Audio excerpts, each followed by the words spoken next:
So I think we're going to be talking about listing value propositions this week, which is really exciting because last week we did buyer propositions. So that's kind of interesting to me because that's obviously what drives pretty much all of our businesses. How we stand out. So I'm excited to hear what everyone else says too, and it's going to be a good good class today, I think. Absolutely. I love how this is actually mirroring our real estate 101 courses right now that we're doing as a team. So last week we did the buyer side just right after this. We do it at 4 o'clock on Thursdays. So this is kind of pairing up perfectly for us, which is really cool. So sorry for my team that's on here, but a little bit of the double up. We'll get more in depth when we're on that 101 course.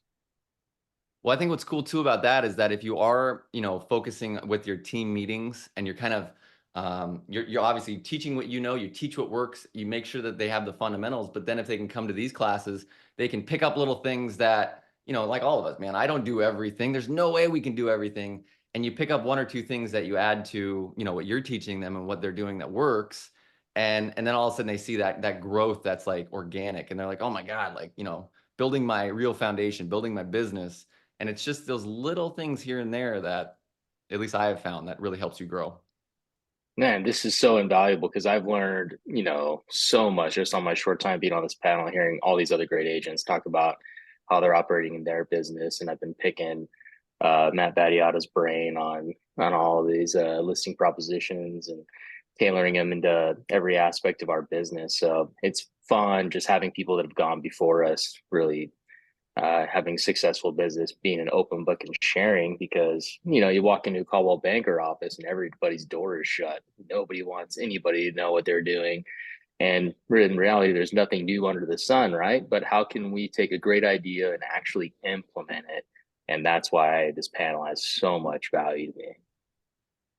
No, and I mean, honestly, I have learned and grown my business, my personal business, tenfold from what Matt has taught me and what, all these guys, they're just phenomenal. And that's why I'm so passionate about this. And I've been blessed enough that we've had some just phenomenal sales years that I can feel like I can help. But to be honest with you, I get just as much value as I think everybody does because the stuff that goes on in this panel is just it works. It's next level, man. It is incredible stuff. And if you do it and you implement it, you really do see results. And I can attest to that personally, just like I think you were saying there. And yeah, so I'm excited. Hopefully we got a couple more people jumping on. I seen Bridget jumped in there real quick. I know she jumped off camera. That's exciting. I'm Hey, here. Bridget. Hey, Randy. Hey, Hey, what's Randy. Hey, up? Bridget. Oop, What up? I went What's away up, again. guys? There I am. Hi. She's back. What's up? Cool. So, what's the topic, Cameron? Are you the facilitator? I didn't think I was going to be the moderator this week, but I'm happy to because I thought we had a couple more people jumping on. But this week we're going to be talking about listing value propositions. So last week was buyers and really how to stand out with them. This week we're switching it and we're going to talk about how can you really provide value to sellers to make them choose you, but also to be able to service them in the best way possible. Got it. Yep. Well, cool. Good stuff, man. Yeah, and like I was telling Ross, I'm really excited because obviously, pretty much my listing presentation, like if you guys haven't watched the listing presentation class we did here on the panel, go back and watch that one because it was phenomenal. But really, most of my listing presentation is just results based. And for new agents, that could maybe be a little more challenging. So I'm excited to hear what you guys are saying and what you're doing and the value propositions that you're bringing in terms of not just yourselves, but your teams, because that's something that I think a lot of agents can really use immediately, no matter where they are in their career. So I think this is going to be a great class. I agree. Good stuff, man. So how about do you want to let Bridget go first, ladies first today? Yeah, let's kick it off, I guess, since we are about 7 minutes over. I know a couple more people are going to be jumping in, but Bridget, go for it. Awesome. Yeah. So, I want to talk about being a new agent because a lot of agents are newer. They don't have, a big book of business to show. They're not part of EXP Luxury. So I'm just thinking back when I was just a wee little girl. First of all, I was fortunate enough I did partner with someone who would go to a listing presentation with me, and I was able to leverage their value. So if you are newer and you're trying to land a big listing, and my first listing was like $1 million listing on an incredible home that was, you know, many, many years ago. So it was incredible. But I would recommend that. Okay. So if you don't have the business, bring a partner with you, or find somebody who's good, who will co-list it with you, so you can leverage experience, because experience, it does really matter. Now, how to sell against an agent who maybe you're going up against and does have a lot more experience. I just would always tell them, especially if it's like a big team, I would sell against them by them being too busy and you not being that concierge service. You're going to get me every single time you pick up the phone. And I will walk you through every step of the process, you know, and explain to them what we do. You know, we're going to list the home. You can do a pre-inspection, right? Which is always good to do. So then you don't have surprises once you're in escrow and the buyer does an inspection. That always looks really great. A list of contractors. And if you don't have contractors, because I know a lot of agents don't have that, go find them. Ping somebody on this call, go into Workplace, another agent in your office, or if you don't have an office, just you with EXP, reach out to me, find a list of contractors, plumbers. One of the biggest things I do for listing agents, for sellers when I do a listing presentation, is I do a seller's warranty. So we always, you know, the seller buys typically the buyer a home warranty in California to protect themselves from, you know, broken appliances and such when they do, because typically somebody buys a house and something goes wrong. It's just kind of a Murphy's Law thing. But you can get a seller's home warranty, which is a great value proposition. Hey, seller, from the moment you sign my listing agreement, I will personally buy you a seller's warranty. This way, if an appliance breaks or whatever's covered, and during escrow, anytime before you get a contract or after, you're protected. And that's for about $1 a day. And little secret, guys, you don't even get charged unless the deal closes. So call your home warranty company. I would always use, you know, American Shield and just various ones, but just say, do you have a seller's policy? Because what a great value, right? It gives them that level of protection, and not everybody does that. Not everyone thinks to do that. Say the washer breaks down during escrow. Is the seller going to pay for it? Or now, you know, is the buyer going to pay for it? Right. And so you have it covered, and coverage, it's like a little insurance policy. The other thing I do is I'm big on Caravan, and I like to talk about the other lazy agents who think Caravan is for agents that don't have anything to do, when in fact, deals are being made. You have, especially in this low inventory market, you have people looking for off-market deals or coming soons. So to be able to go and pitch your properties at Caravan, you never know who's looking. You never know what agent that has a friend agent in the office who goes, oh my gosh, someone's looking for a 3-bedroom in that area. So you just never know when a lot of magic happens and a lot of networking happens on the Caravans.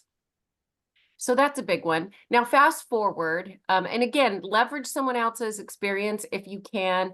Be authentic and fight. Just state how you're going to fight for them if you don't have that experience. And then moving forward now, you know, having that track record and selling, you know, up to $10 million homes. I do use the EXP luxury presentation. And if you don't have it and you can't afford it, why don't you co-list and work out a referral fee if you're going after a big listing with one of the agents that you do? I'm here to help, but it's the listing for the luxury spells out the marketing so well, you can't really do it any better. As your job, what you want to tell the sellers, new or old, is your job is to market the property. I always say anyone can put a house on MLS, anyone can get an email offered to them, but the real magic starts, one, how are you marketing the property? How are you bringing the most buyers? And then number two, we get that listing. What's your experience and how are you negotiating that offer to keep the most money in your pocket? Those are my 2 value propositions. along with, you know, little perks. But with the marketing with luxury, you know, you have the Robb Report, you have Unique Homes, you have the Wall Street Journal, and here's kind of the magic behind it. That, you know, I was part of luxury and hadn't even logged in to look at it yet, right? It was like a month or two. And as I didn't have any listings at that time, I was buyer heavy or doing commercial or something. But I logged in to really look at it. And the thing that blows the sellers' minds with it is that not only can you click on the ad, so you put a house into EXP or into MLS. EXP has it. Then if you want to advertise it for luxury, you literally just click on the luxury listing, right? You get a little tile in your EXP workplace thing, enterprise, and it automatically fills it in. It does all of the high-end marketing. And the thing that I love the most is that it sends your seller a report weekly on how many views this week, how many views total, how many clicks, and you can see the ad. So I can go into my seller gets a report weekly. Here's your, you know, updated report. And people with especially luxury listings, they want their home to be in the Wall Street Journal. They want it to be with the affluent sellers. And maybe it doesn't sell through that channel, but you can't say that I'm not going above and beyond to market it. And if it is a really unique coastal or, you know, Utah ski property, those eyes are really on those ads. So, I mean, when you're able to send your seller a report and show them these are your actually ads in all of these affluent syndications, it blows their mind. So that's what I use at this point, because you can't really argue with it. It is really going above and beyond. And I think that's it. I don't know. And I still offer them all the bells and whistles of, you know, my concierge service. You're going to get me, which is a killer for me because, you know, a team having layers of people to do a lot of other things is great, but they always get me on the phone. I never push them away, and they want to talk to me. That's why it's referral business. I can push the duties away, but I always make sure they're getting me when they need something. Bridget, that's great. And, you know, the EXP luxury, the whole platform put together, so easy. It's so easy. It looks next level, high class. I mean, the best of the best, but it's also quick and easy because that's just how it was set up. It was set up by agents because they know how to use them. I want to ask a question though, for your caravans. Tell me a little bit more. Do you set those up or are you putting your properties on? How are you doing those? I think hey, Bridget, I think it's good to explain caravans because I learned that not every state has them. Oh, and they're called something else. So Brokers maybe Opens. Brokers Opens, right? There you go. Okay, so a caravan is a broker open. It's for brokers only, right? So let's say Wednesdays in Carlsbad, California, we are that one's on steroids. You get 200 agents a week. And what you do is all the agents gather together. And if you have a property to pitch, like a listing, say I have a brand new listing coming up, which I do. I sold that downtown condo and now I'm listing the one right above it on Saturday. But what I will do is I will go to the caravans downtown, the ones close to the property, but all over. We have downtown, we have Del Mar, we have Rancho Santa Fe, we have Carlsbad, and I don't set them up. Typically, it's an escrow and a title person or a mortgage person who sets them up, right? And they host it weekly. And what we do is like, I will send them a copy of my MLS link for my property that I'm pitching. So if I'm doing my new downtown listing, that's what's on there. And you have photos and you can talk about it in front of all the agents. And you would be really surprised how many agents have so many questions and either have a buyer or another agent that are looking. It really moves the ball because there's a lot of stuff on MLS. Maybe someone isn't looking. It just triggers. Magic happens. I'm telling you, you show up and the universe shows up. So they're put on by typically teams of people. Some of them are really big, some of them are small, but on top of just this is my listing coming, most of them have different sections like price reduction. I just reduced the price, so you let everybody know. Out of area, so maybe I'm in Carlsbad on the coast, but I'm pitching my Airbnb in Oceanside or my downtown condo in, you know, in downtown San Diego, or my 14 acres in Puma Valley. So they have these out of area, or my commercial properties. So you could do these out of area or off, you know, not just like, oh, this is a house in Carlsbad on the market, right?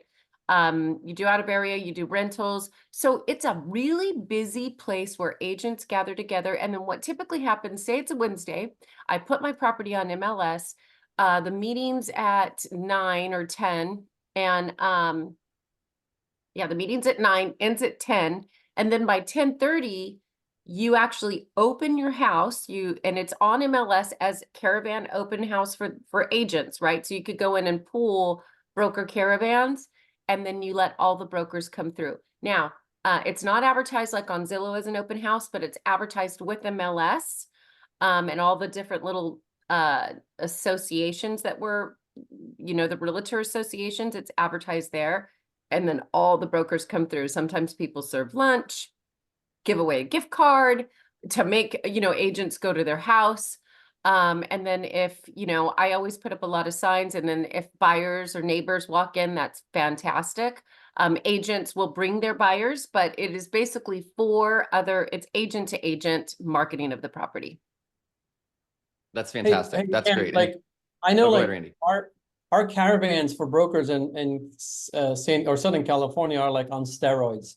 How is it in Florida? Like, because I talked to Eric and he's like, they don't really do them in Tampa. They don't do them. Right. It's some states What? they don't have them. It's like, Yeah. what? It's very different, crazy. you guys. You got to remember, Florida agents, especially, you know, South Florida, where I'm at here, 90% of agents will not answer their phone. Like, they just will call you. They're on Florida time. Like, they work very slow. It's a very unique, you know, time down here. And it's a kind of they don't have, you know, being that most of our buyers aren't in the town, they're shopping online and they're kind of looking online just like the buyer is. Now, when the buyer shows up in town and they're ready, then they'll go out and show them. But I don't think agents down here do the preparation that agents in a lot of other areas do, because, you know, we are in a very seasonal, but we're also in a second home or rental market. I think I'm just gonna move there. Right now, I'm picturing myself in the sand with my favorite beverage, and Yeah, you not know, picking up the show up phone. when I get a call to open a door. Yeah, ignore all the calls, just send them to voicemail. You guys, I have had offers that I've submitted that I've had to call 4, 5, 6 times and send multiple text messages just to see if the person's alive and they received it. It's special, but it's great because it allows you to stand out, right? Just like Bridget was saying, giving that service that, you know, you call, I answer the phone. You need a problem, I can fix it for you.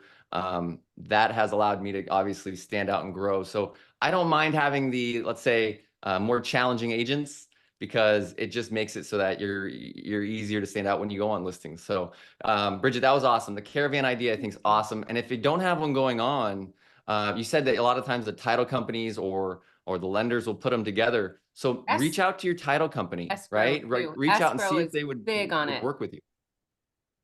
Yeah, Yeah, you know, sponsor your another own. great way too. I'm sorry, go ahead, Bridget.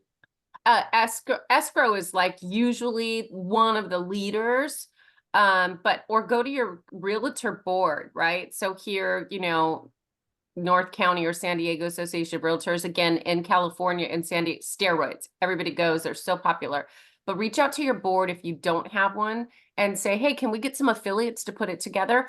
I don't know. There are realtors who run them, but they're on the board of NAR or the Association of Realtors. I don't know if you can just as a realtor start one, but maybe you can. So look into those rules. I don't see why not, but everyone always thinks of a reason why, you know, an agent can't do something. So just to check it out first. Well, absolutely. Well, And, you know, I I think if know. you're, Oh, go ahead, Ross. I was just going to jump in, and if you're an agent where you don't have a board who's doing caravans, what a great opportunity for you to go out and reach out to agents that do have listings, and instead of starting at the board, start at your listing that you're going to be developing, and then you can pass it around. And not only is it great for market awareness, but you know, you're going to be talking to Compass agents, you're going to be talking to Coldwell Banker agents, and this is how you're going to make a difference, and you can actually show how great and innovative EXP is by just doing this kind of a platform. and leveraging something that's not in your market. So it's a zero cost deal. All it is making phone calls to other agents. Do you want to participate? And then advertising on social media. It's a zero cost deal to not only get huge traction on your listing, but also put your name out there with other agents. And that's how like Bridget was saying, that's when things show up, because the traction in the market, when we all get together and we have synergy, the awareness, it's all beneficial. One more thing, if you've Yeah. never been to a caravan and you do look up your association and you find there is one, just go be, fly on the wall and watch and learn and be ready and open for opportunity. But if you go on the caravan after to see, that's why it's called caravan, because you have a caravan of all these different homes. Show up, go into those homes, because you have the opportunity to meet those agents, preview their listing, ask them, hey, you want me to hold this open for you if you can't? So it's an open house opportunity. And if you're into attracting agents and growing the company, it's also a great way to meet agents and then have a pre-relationship with them for asking how their business is. Yeah, and when you get a call from an internet lead, or someone's calling you about homes in the neighborhood, you can actually speak to the homes that you've been inside, and all of a sudden you're developing yourself as the expert right on the spot. So Yeah, it's not only just market awareness, but for your awareness. And to bring it full loop, the seller, going back to proposition for your seller and a listing agreement, I go to Caravan. I know all the agents. I like all the agents. They like me. I'm going to know who's bringing us a good offer, and I know all the inventory. So then you can really make yourself an expert and go preview the houses around before you do a listing around them. Get in there, open the door so you can tell your seller, I know the market, I know the inventory. I'm curious, from people that are on participating in this Zoom, can you tell us in the chat if you heard of a caravan or broker open, and do you know if you have one in your state or city? And where that is. I'm just kind of curious because, yeah, anyway, it's an Crazy. interesting, because we are blessed in Southern California with them. I feel like when I talk to a lot of agents across the country, they're like, what is that? No, we don't do that. I'm like, what? Yeah, big opportunity there. I know Yeah. we do have broker opens, but they're just not very popular. And Bridget, one thing that you said is that when you show up, the universe shows up for you. And that's so true, right? You guys put yourself in motion, you get yourself out there, you'll build connections, you'll build that rapport and just the knowledge. You become a better expert. It's kind of funny that we're talking about this because I've never done the caravan thing. I should, but I have reached out to literally hundreds and hundreds and hundreds of agents because of all the social media posts that I've done, that I asked permission to, see property, and I've texted them and talked to them and made sure it was okay that I, looked at their property and posted a video on the Instagram. But it's funny now because most of the time when they send an offer or I'm sending an offer to them, I send that text message, and I've already texted them 2 or 3 times, 6 months ago or 8 months ago. And it's just so much easier of a conversation when you're starting off on a rapport of, oh yeah, we've already worked together. That was smooth. He was great. Showed up on time, did what he was supposed to do. Having that experience, not just in your market, but just in the business of other agents that you're working with, because you got to remember, that's what we're doing. We're cooperating, you guys. We're working together. And I think that is a very understated benefit of getting out there and just, like you said, show up, the universe is going to show up around you. So I love that. Love that. Great nuggets. Good stuff. Randy, did you want to take over second? I would love to hear some of your value propositions. Yeah, I see. New Jersey has them. Massachusetts has them. New Mexico has them. Okay. All right, that's good to hear. Calgary. All right. Calgary. Randy's down the caravan rabbit hole. That's awesome. Cool. I'm just a true believer in caravans. That's why, because this is a side note. This is not on the listing side, but when I was getting my business going with investing in San Diego, one of the things I used, and that's kind of like my secret weapon that I teach new investors in my market that are licensed with me, right? Because it's something that I recommend my investors do, is go to caravans. And some of the times, like Bridget mentioned, they have different sections, I guess. One would be for new listings, price reductions.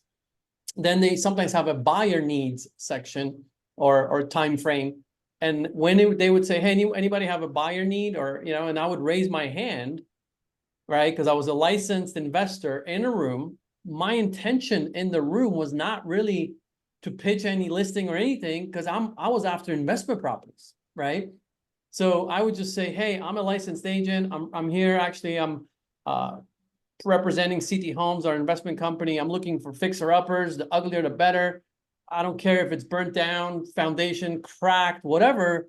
I was like, if you have something like that, I would love to work with you and you can represent me on that transaction, right? And if you're in a dual agency state like California, those are the magic words for many agents, right? When they have a listing that needs a lot of work and they hear from another fellow realtor who's an investor that says, I'm not in it for the commission. If you want to represent me, like, please talk to me. Like, I'm right here. I'm your buyer. Kid you not. Every caravan, I would have 2-3 agents come up to me afterwards, like, oh, Randy, like, yeah, I got a property that's falling out of escrow. These investors were dragging their feet, blah, blah, blah. Or another one, we have something coming up. It's an estate sale. It's not on the market yet. Like, every time. But the secret, which is kind of logical, but most people, of course, don't do it, is you need to go to them consistently. You can't just go to one and think you're gonna like get anything out of it, right? So we would pick the best ones in San Diego and we would go to them every week. So you get to know the agents, they get comfortable with you. And I'm telling you guys, that's how I built our, one of the ways we build our investment business very fast through realtor relationships. And I leverage caravans like crazy. Anyway, I know it's a very different side topic, but caravans, I love them. No, and it's such a good topic and it's a value proposition. It really is. You guys, this is something that you're doing that's going to get eyes on the seller's property that will help them sell the property. It will, guaranteed, right? Show up, Randy? people show up. Go ahead, Bridget. No, can you just go over been talking too much, go over buyer's needs? I didn't go over that, but that is how you find a buyer for your property off market, for your seller, right? So you go there, you go seller. So you were doing your own buyer needs, but can you just touch for people on the fact that any buyer you have, whether it's investment, luxury, you just start getting that out there to all those agents and you start pitching even before your listing hits the market, you're telling about the listing and then everybody else, and you are saying also your buyer's needs, which is a huge part of it, and especially with low inventory. Yeah, totally. I love that. So let me kind of piggyback of what Bridget was saying. We'll put caravans on the side for now. But what Bridget did say that I really love is partner, right? As a new agent, you have to. I think it's silly that if you don't partner with another experienced realtor, because you're going to get completely ran over, right? Like very, very, very few people are going to want to list with a brand new agent, even family. Like, you think family is going to list with you just because you don't have your license? Like, most of the time they will not, and then you'll be upset, right?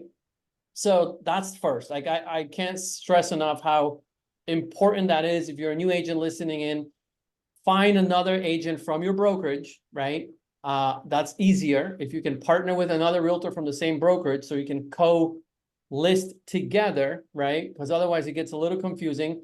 You could co-list, especially on like the multi-million-dollar properties. That's more common, where there's 2 big brokerages co-listing a property together.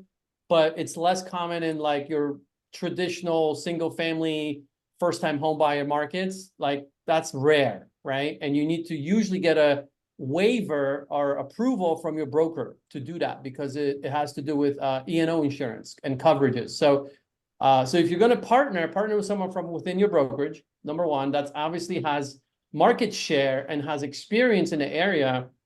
And yes, you're going to give up a big chunk of the commission, but the way you want to think about it is that you probably wouldn't make any of it anyway. Like, because if you try to do it on your own, you probably wouldn't get the listing. So that's number one. Second, I would say, is figure out your niche, right? So if it's something that you want to do as luxury, and you absolutely can break into it again as a new agent. However, again, if you have a good partner, that's how you break into it. But start going to those networking events, right? Get around those people so you can understand the language, right? The conversations, the things that they talk about, because those are all the things they talk about in the listing appointments later, right? Because they're talking about what their clientele wants to hear, right? And what comes to mind, which is a somewhat different, but this comes from the influencer panel that I'm part of, that they talk about talking to commercial agents. If you go to a commercial agents and start talking to them about what was it that they say? Oh man, I just lost my train of thought.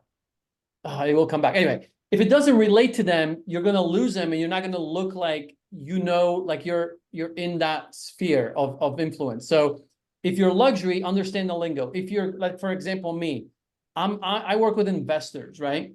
Like the verbiage, the lingo there is ARVs, right? Rehab, like just quick little words, sentences or words that you would use within a communication that an investor will be like, oh, this guy knows what he's talking about, right? Like using, throwing into conversations, hard money. Hey, what's your cost of money? Private money, what are you using? Like being able to understand how to talk to that client, right? So if I meet an investor that I can potentially pitch them to be their agent, what are the words I'm going to interject into my conversation so they automatically think I'm an expert in working with investors, right? Like, but if you don't have a niche, then you're kind of allordable, right? So if you're a traditional agent and you don't want to go luxury, or you don't want to work with investors, then your niche becomes your neighborhood, right? So then you got to learn about your neighborhood, and you got to reference things in your neighborhood. So when you're sitting down with the seller and you're referencing things in the neighborhood, why people are going to love this amazing home because of this and then that, and then because now to them you seem like, and you are, I hope, the neighborhood expert. And that's who sellers want to hire. Someone that's from their neighborhood that can sell the house, right? And why the lifestyle of that home, right? Around it. So that's your niche. It's your neighborhood. So start studying that. Go around other listings. I think like Ross even said, right? Like go around properties. Oh no, I think Bridget, right? When you do caravans, go and check out what's listed around you in that neighborhood, right? And then when you're meeting a seller in that neighborhood on a listing appointment, you're mentioning those properties as the competition, which again exemplifies that you're an expert of the neighborhood because you know what's going on. But if you don't have a niche, then think about like, what the heck are you going to say in that appointment?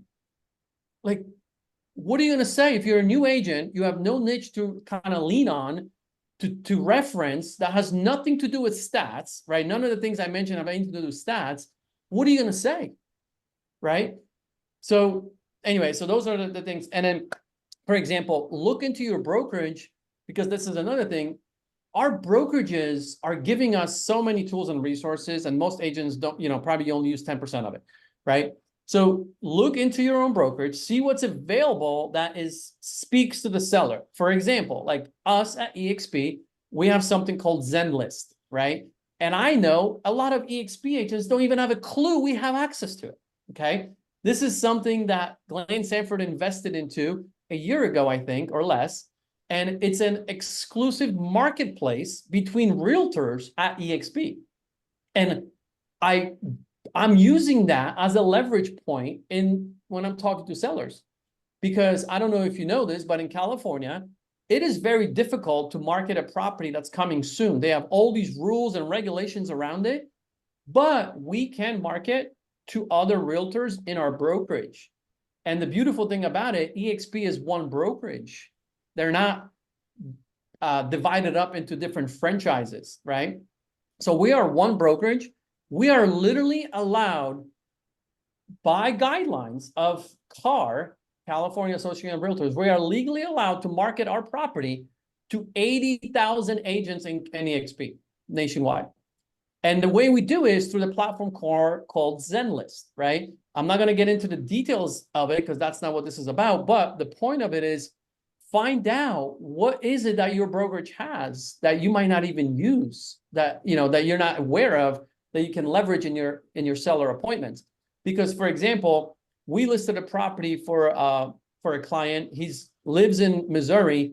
We are listing his property that was a rental in San Diego. We're helping him with the renovations. And one of the things we told him, like, hey, we're going to put this thing on Zenlist, which is our internal agent to agent marketplace, right? We literally put it on and we have an agent that has a buyer already interested in the property. Now we can't show it legally, but guess what? I have an interested buyer now from an agent. And heck yeah, I already shared that with my client. I was like, hey, by the way, we actually have an agent that has a client that's interested in our house already. So when it's ready to show, that's awesome, right? So these are the things that are all they want to care about is like, how the heck are you going to bring attention to my property? Like what Bridget said, like, how are you going to market it? And what makes you different than the other agent that's going to come through the door, right? So that's another thing. And then, for example, with investors, which is my niche, right? That's my sphere. I have a special listing program, right? I only offer it to investors. The pricing is much lower than I would charge a traditional seller, right? And it's going to differ for you, where you are in the US, right? But I have a reduced commission structure for an investor on the listing side, right? And it's pretty clever. The way I set it up, meaning is we come up with an ARV, the number that they are looking to hit, right? With that property when it hits the market. And then anything above that number, I participate with them in the profit share as a commission. So they get what they need, which is a guaranteed cost of an expense up to a certain after repair value, which is what's important to them to create their profit margin. But if I go above that number for them, and I, let's say, go up, I get them an offer 10,000 above what they needed, right, to meet their benchmarks of profit, then that 10,000, I get a small percentage of that additional 10,000 as a bonus commission, right? So now I'm incentivizing my team to fight for every single dollar for that investor. But yet on the front end to that investor, it's exactly what they want to hear, a commission structure that appeals to them, which is less than what a traditional agent would charge, right? So I understand the investor's dynamics, and this is why I'm able to speak to it in the listing appointment that way, but yet recover some of the commission if I can with bonus, if I get them an offer above that number, right? It doesn't work all the time, but when it does, it's a beautiful thing because then my commission becomes normal, right? 2.5% at times, right? So I have a specific listing program for that. And then I love the reporting concept, right? And I shared this with Pete Middleton a couple of years ago, what I do. And he's like, man, I got to do this. I got to do this. And then they launched Luxury and they're basically doing it, which is awesome. But I want to show you, and I show this every time we talk about listings because I just think it's important. And it's not anything you cannot create. This is created in Wix. So you've seen this before, Cam, right? This seller report. So this is what Bridget talks about to a degree that I'm assuming the luxury department does for them at EXP. So I create my own. I have a virtual assistant that creates these, and it's like literally like a template that we made in Wix, and we just duplicate the website each time, change the photo in the back, and then change the numbers here and change the verbiage here for who the address is for, and the rest stays the same. If there's an open house, we update the dates. Then we create Google Docs. We link them to the report. So the template is just being reused over and over and over and over again. And my virtual assistant is able to do this easy. We link everything they need to know about from one report. Open house feedback. Wouldn't a seller want to know what's the feedback and what's the typical way they do it? They bother you. The seller is texting you or calling you after the open house. How was it? How was it? How was it? I set expectations for my seller, like, look, you're going to get a report on Monday evening. It's going to have everything in one place, right? We need time to gather feedback and the information for you. And I don't want to be texting you at 9 p.m. at night. You're going to have everything in one place. So all the feedback goes into this Google Doc for them that is linked to that report. And then we have showing feedback, which is the in between open houses showing. So guess what? It's a Google Doc. In this case, we had one showing in between the open houses. And then they, of course, want to know where all their properties at. They can click on Zillow, Trulia Homes, all the big ones that we pull. All these are links. This is not anything crazy to create, right? You pull the logo in here, link it. You just change the links in the template every single time. And then here, this is the link to the Dropbox. So again, all you're doing is changing links. And this is all the marketing pieces we created for this property, right? Because sellers are always asking themselves, if you don't know this, as an agent, you should expect this.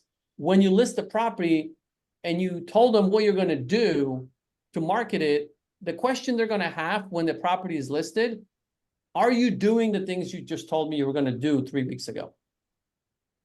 And most agents don't prove that. They don't actually show what they're doing. They just talk about it. And I hope you're doing what you're saying. And if you are, prove it to them by reports like this, right? And they're not difficult to create, right? So if you create a property website, which this is again, I think it's an EXP one we use, I hope. Let me click on it. Yeah. Again, this one is no longer live. Oh, here, I know, still is here. Perfect. I don't know if it was going to show up because we sold this property. But guys, this is an EXP free website they let you create, right? I didn't pay extra for this. Looks very professional, right? Again, your brokerage probably has something very similar. You don't have to pay extra, right? But if you don't show it to your client, your seller, how are they going to know that you're doing it? Right? Yeah. Leverage that. Is that website going to bring me a ton of business? Probably not. But is the seller going to be impressed that I have a property website just for them that's not realtor.com or Zillow? Yes, right? All of these things add up to the point where the seller can't tell me that I'm not doing what I told them I was going to do, right? Go ahead, Cam. I'm sorry. No, and that's exactly what I was just going to say, Randy, is that by providing the proof, providing the results, showing it to them, really following up in front and setting the expectations, they then aren't going to come to you unhappy, which is the challenge with listings for everyone. When you take a listing and it's not selling because of price or market conditions or whatever it may be, you don't want them upset at you. You want them to be understanding of what you're doing, trying to sell their property. You're doing, more than everyone else, and you're showing it to them with numbers and with proof, more than just telling them. And that's huge, huge. So Randy, that was really good. Thank you for sharing your screen there. I'm going to let Ross go. I want to just finish it. So for some of you that are newer, right, you're like, well, I don't have the time to create this. I'm not techie. So create version 1, right? Take the numbers that people care about and the links and just put it in an email. Like, hey, here's your marketing report from this past week and a weekend. Here's where you can find your property on Zillow, all the things that I'm going to put my link of the report in the chat. Here's how many Zillow views we had. Here's how many MLS views. Like, just put it in a bullet point format that's nice and clean in an email. Like, you don't need to create what I just showed you, right? In your first report. It could literally be just an email type report that's nice and clean, not too crowded with paragraphs. And that is more than 99% of realtors out there. I'm telling you guys. Most realtors that are selling homes, they're not doing any type of reports to their seller. Like, trust me. And I don't know, Ross, tell me if that's right. I know you guys do, but in general, right? Isn't that the case? And I'll let you take over.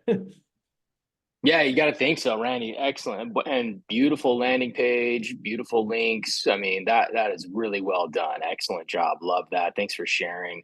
Guys, that was huge value there. And like Randy said, if you're not able to back up what you're showing, how are you going to get referrals? How are you going to go own a neighborhood if you're not going to live up to your word? And that is a practical way to get everything in front of people. So I love that. Thanks, Randy. Appreciate it, man. I'm learning a lot from you guys. Going back to listing value proposition. Well, I'm not going back to it because that was huge value proposition there. But for when you're talking about young agents, I've heard that several times. And that's kind of what my teams focus on is getting new agents launched, putting rocket fuel in their business and getting them off the ground. So one of the ways that we do that is, if we are sending a new agent on a listing appointment, they get to use my numbers or our team's numbers. So whatever I've ever done, whatever the team has ever done, it is there for them. So what you need to do is research what has my team done in that neighborhood, and you need to be able to speak to, this is what we've done here, this is what I've done here. And if you can start listing property addresses, the names of the people in those areas, now all of a sudden you're a neighborhood expert and you've been on the job for one day. So it's just a little bit of work. You know, you can't walk into a place and expect for it to happen for you. It's preparation and like everyone's been saying, leaning on somebody else. I think teams are the future of real estate because everyone needs a little help getting going in the business. And then that's going to fuel either your own individual business, or you'll start your own team if that's your passion. But like everyone has been saying, find somebody to lean on, because otherwise it's hard to create value from thin air. So try to find someone to lean on. And I'll just echoing what everyone else is saying. And then what I think we want to do is develop a mutual objective with our clients. So I'm not in there. I've fallen in the trap early in my career of fast talking, like, hey, look how great I am. I've had a lot of success lately. Making it a me show. You know, I'd sit down, do you want to talk about comps or want to talk about me first?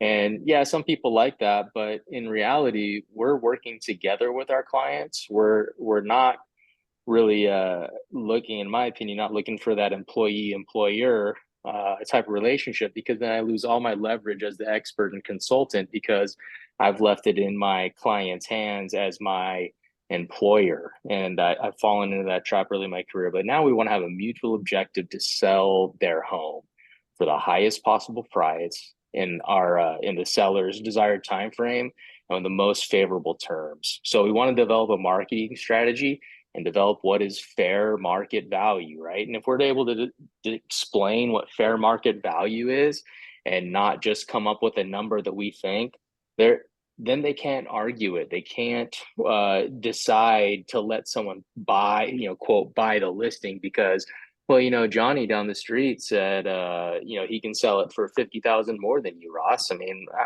how can he say that? And then you're telling me this.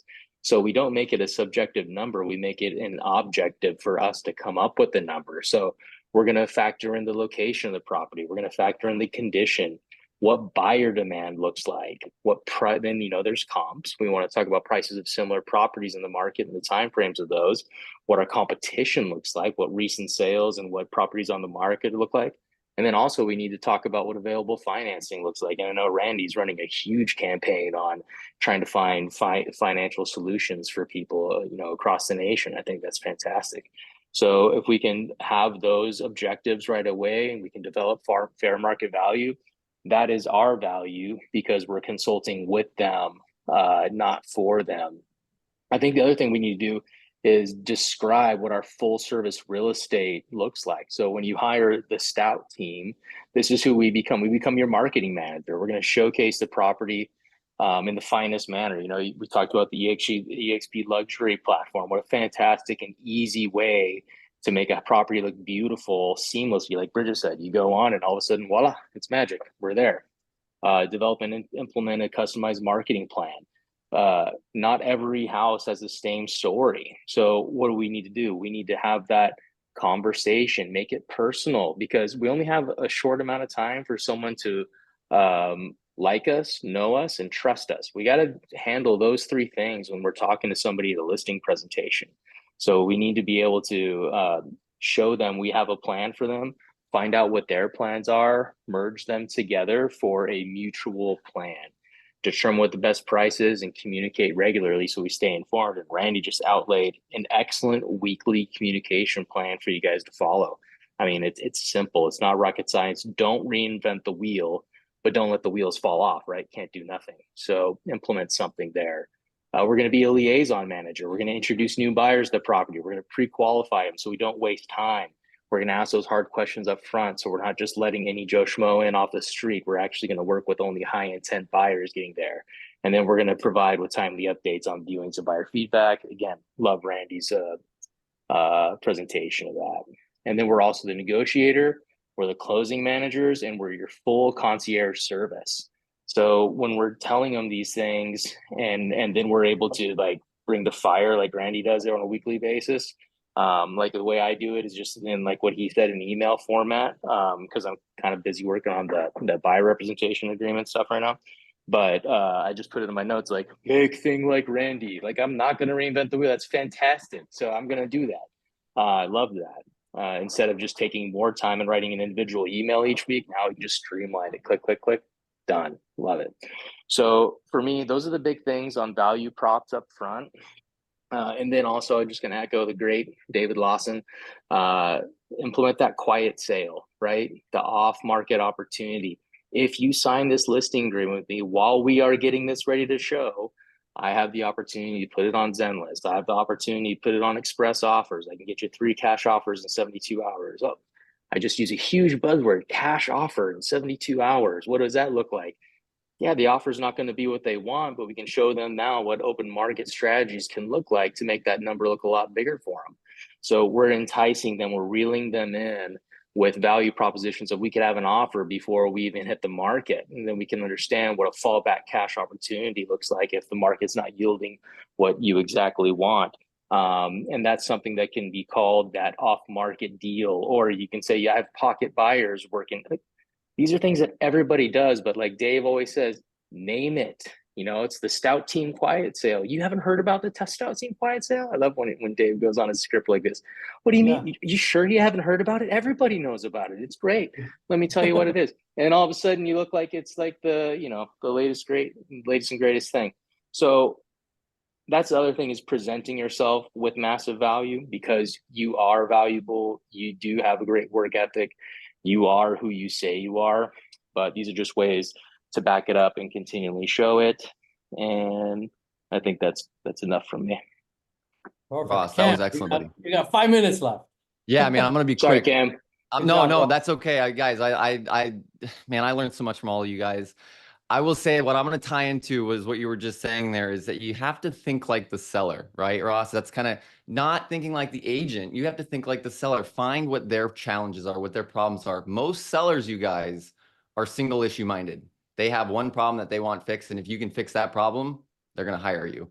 A couple real quick nuggets though, because I only have a minute. One of the biggest hooks I have used over the years, and it works because a lot of super successful agents, they come in and say, well, I'm the top listing area in the area. Look at all these awards. I'm top listing agent. I'm top listing agent. I got all these listings. We're going to have all these buyers from our listings. That's great. But as a newer agent or a younger agent, I would go in and I'd say, so, you understand how agency works. You have buyers agents and you have listing agents, right? And of course, they've already talked to other listing agents. They, oh, yeah, exactly. You have buyers agents, they sell the properties. Listing agents, they list properties. And then I stop and I say, well, that's why I'm not a buyer's agent. I'm not a listing agent. I'm a selling agent. My job is to go out and find a buyer for your property. And this is the key. This is the trick, you guys. That's why a lot of my sales, I actually find both sides, listing and the buyer, and I put them together. Isn't that what you're looking for someone to do, is find someone to buy your house? If we could just put it on the market and sell it, it would already happened. But I'm going to go out and I'm going to find a buyer for you. And then, like I said, you have to set expectations. So all of the expectations and everything that I'm going to do for these sellers is outlined in our pre-listing package. And if you haven't seen that, again, go back into our recordings. We had a recording done. I think we had actually 4 listing package roundtables go on here on the Top Producer panel. But go back and watch those, and you can really outline your value proposition in your pre-listing package. That way, when they get it, they know what to expect. They know what you're going to do. And then when you sit down with them, you can show them how you're going to do that, right? You have to think like the seller. Everyone's telling them they're going to. Everyone's going to tell them they're going to sell their house, and they do it. Well, how are they going to do that? And when you sit down, you can, really dig into how you're going to find the buyer, how you're going to market the property. Like Randy was saying, like Bridget was saying, Ross, show those numbers, have that follow-up feedback that I'm going to show you exactly what I am doing for your listing every single week. I let my sellers choose. So I used to do it every week, but a lot of them didn't want it every week. So now I actually give them that option. People love options. You can say, I'll send it out once a month. I can send it out once a week, whatever you want, but I let you choose. I also tell them that if you're not a Zillow flex agent or a Zillow superstar, you know, you're not spending a bunch, you can still say that you're a Zillow Premier agent and you're going to get the other listings on the top of Zillow. And because that is a huge selling point that a lot of the top Zillow agents use is, you know, we are the Zillow flex team in the area and we do all, well, I'm also a Zillow Premier agent. So you are keeping up with them. All you have to do to be a Zillow Premier agent guy is signed up on Zillow. That's it. So that there's no specialty to that. It's just, you're on Zillow. Stop saying my EXP thunder, luxury is Cam. huge. EXP's luxury is, go ahead, Ross. Yeah, you're right. You kind of deflate the big super mega lister guy because you are just like him. You're doing the same thing. One of the big tricks, obviously I have is I jumped into social media here a few years ago. I've been very fortunate. A lot of my listings get tens of thousands, some get hundreds of thousands. We've even got some that have a couple million views. So when I show up to the listing, that's what I do. My marketing is, look, I'm going to get you in front of millions of people, just like I did this house. No one else can do that. And very few people will actually pull up the phone and show that they got 600 new comments and 2,000 new friends today or followers, and their listings are blowing up all over social media. And I just showed it to them, like, honest, here, look at this, guys. It's crazy. This is what I'm going to do for your house. If you don't have that going on, that's a great opportunity to partner with someone that does. Again, you're leveraging other people's time, energy, and resources. And if they're willing to put it on their social media, you can use that in your presentation. So keep that in mind. Zenlist, the off-market programs, huge. Ross, you spoke about that. Cash offer programs, huge. Again, those are just arrows in the quiver. When you break those things out and you say them, if that is the single issue that seller wants to hear, you got them. But if you don't bring those things up, you never know. So those are big things. And then previous sales stats, I think Randy talked about that. Everyone talked about that. If you don't have them, co-list, get a partner, use your team, use your brokerage. Heck, you know, us here at EXP, 90,000 agents worldwide, and I'm going to be able to get your listing in front of them instantly. Can you see how that would benefit you? And everyone, you guys, that's what people want. They want to get their listing in front of more people. They don't want it to be a hidden listing. And this is easy, free stuff to do. My last big sale point, because we're right at the clock, is the community events or the mega open houses. You can sell this to them that I'm going to hold a huge community event, and it is a table in front of their house that you have someone at with a couple of balloons. That's a huge event, but it is creating value when you're talking to them, doing your open houses. And then, like Bridget said, know your market, know your area, be the expert. That will get you farther than just about anything else. Is that if you know the homes around them, you know your numbers, you know what that home will sell at, and then you believe in yourself and you trust yourself, you will become the great listing agent that you want to be. And you know, the possibilities are endless there. That is the true unlimited money funnel. You guys, listings, you know, listing agents last, and that's why you have to get a proposition that sells. So that's it. I want to be quick, but selling agents, you guys, not listing agents, not buyers. Yeah. Love it, Cam. All right, Nice Cam, work. good stuff. Later, You know guys. what? Thanks, Ross. Thanks, Bridget. You're See you guys next welcome. week. All right, Yeah. guys. Oh, Hey, wait, have no, a great no, night. there's no mastermind next week. July 4th weekend. We're skipping next week, guys. Yep. That's right. Thank you for Good saying that, point. Randy. We're skipping next week. Bridget, do you have one thing to say before we go? Yeah, I do referral only and I go everywhere, right? I don't do any marketing. So when I talk about being an expert in a neighborhood, I get a call. Hey, can you help me list this house or buy in this area?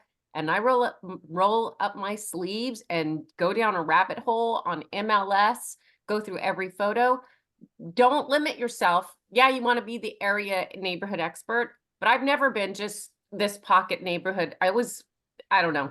It's just not my platform. It's not my business model. My phone rings. You can become an expert by diving into the data. It's all on MLS. It's all on Zillow. The buyers and the sellers are experts. So just know that don't limit yourself. If you get a call and it's out of area, if you don't know how to really dig and become an expert and go preview some homes, then you know, again, call somebody who can, but you can become an expert by going through every sale in the last year in a pocket, and then driving them and previewing them if you can't get home. So never limit yourself.